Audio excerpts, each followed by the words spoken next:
ನಾಯಿಗಳ ತರ ಕೈ ಕೊಟ್ಕೊಂಡು ನಿಂತ್ಕೋತೀರಾ? ಲಕ್ಷದಿಂದ ಶುರು ಮಾಡಿ 1000ಕ್ಕೆ ಸೆಟಲ್ಮೆಂಟ್ ಮಾಡ್ಕೊಂಡ್ ಬರ್ತೀರಾ?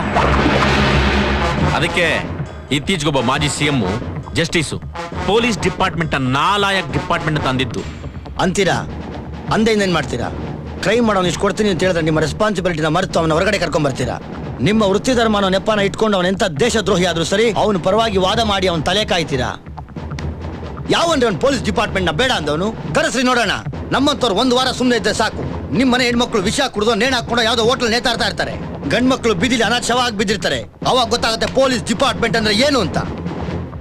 ಪೊಲೀಸ್ಗೂ ಸೈನ್ಯಕ್ಕೆ ಸೇರೋದಕ್ಕೆ ಗಂಡಸು ಸರ್ಟಿಫಿಕೇಟ್ ಇದ್ರೆ ಸಾಲದು, ಗಂಡಸ್ತನ ಅನ್ನೋ ಒಂದು ಎಕ್ಸ್ಟ್ರಾ ಕ್ವಾಲಿಟಿ ಇರಬೇಕು.